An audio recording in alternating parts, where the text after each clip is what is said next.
This video was sponsored by Enhance, Elbilmek, ABRP Planner, Kempower and Bilkomponenter. Yo, what's up? Today I'm going to show you guys how fast or slow the Citroen e-C3 is charging. I'm going to compare it against other similar affordable cars. Yes. So let's see. Let's roll the tape now. You see that the e-C3 never hit 100 kilowatt. I'm not sure how you're going to get it. Some people claim that you need to go in sport mode. Okay.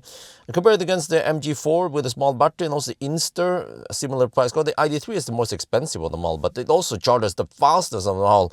German tech for the win is already at 24-25%. That is quite snell compared to the other ones that is charging at roughly half the speed of the ID3. e-C3 eventually hit 78 kilowatt. It had that 90 some plus kilowatt initially, and then it throttles a bit. And then, well, which car is leading? Okay, ID3 is leading, and actually, e-C3 is on the second place. Wow, that's not too bad, is it? And then MG4 is on a third, and the Inster is slowest. But, well, it's quite neck and neck between Inster and MG4 right now. But back to the e-C3. Eventually, it's going to throttle even more, but it takes a while. It has a flat-ish charging curve, at least. But you see that we actually have LFP battery here. Lots of LFP battery. And then the only non-LFP is the ID3. So maybe it should be disqualified now. Okay. No, it's still a similar price car. That's why we have them here.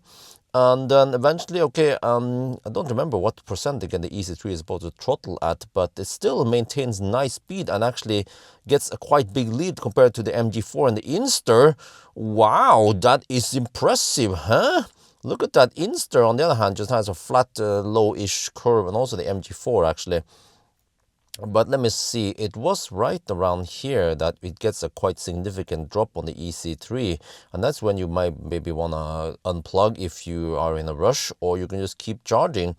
But okay, ID3 is still in the lead, but 59% down, bam. Okay, e-C3 hit 46 kilowatt at 59 something percent, and now it goes significantly slower than the other ones. So the Inster has been slowly inching up on the e-C3, but still no one can take the lead from the ID3. ID3 charges remarkably fast, but you know that's what you get for you pay the price for the German tech, and then you get the fastest charging. But right now, it seems like the Inster is about to overtake the e-C3.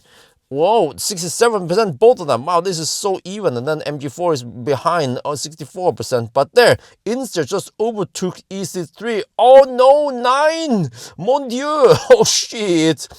Okay, that's not good. ID3, by the way, already hit 80%. First car to 80%. Yo! German win. Okay, and then let me see which car is going to go to 90%. Well, it seems like no one can take the lead from the ID3.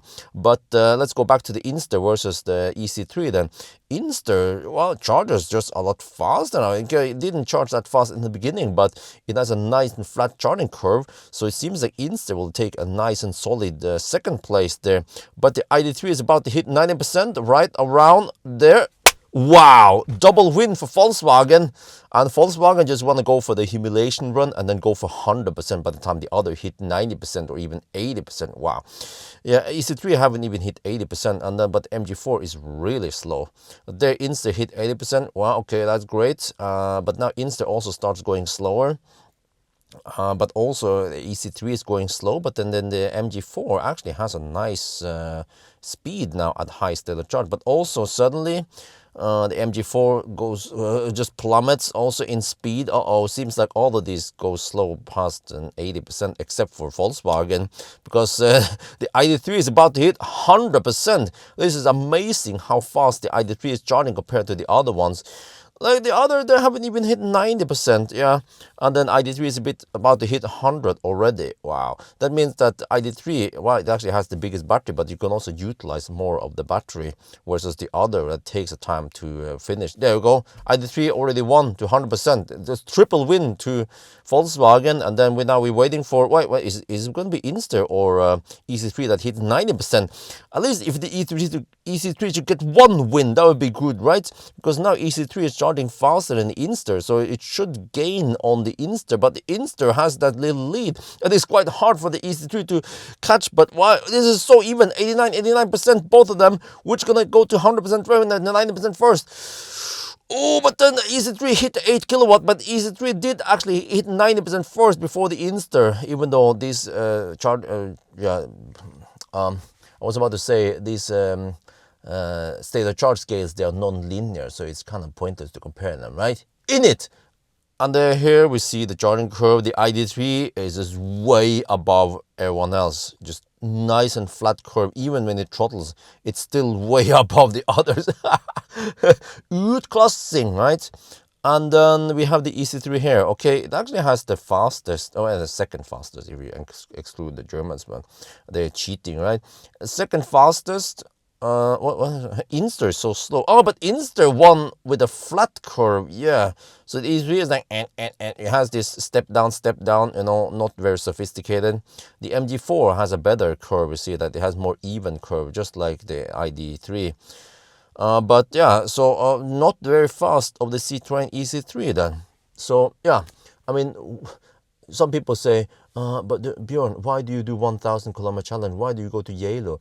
Well, there is some cases where you need to go far, rare cases maybe with your city car, and then this test here or this video clearly shows the differences between the good affordable cars and the not so good affordable cars, because affordable cars, they should be good in the city but also be able to take an occasional long trip, right, and still not be too slow.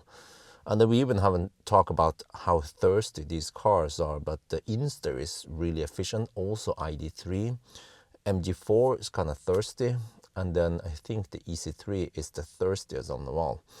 But anyway, I think that's going to be it for now. Hope you guys enjoyed this video. As always, thank you for watching and talk to you later.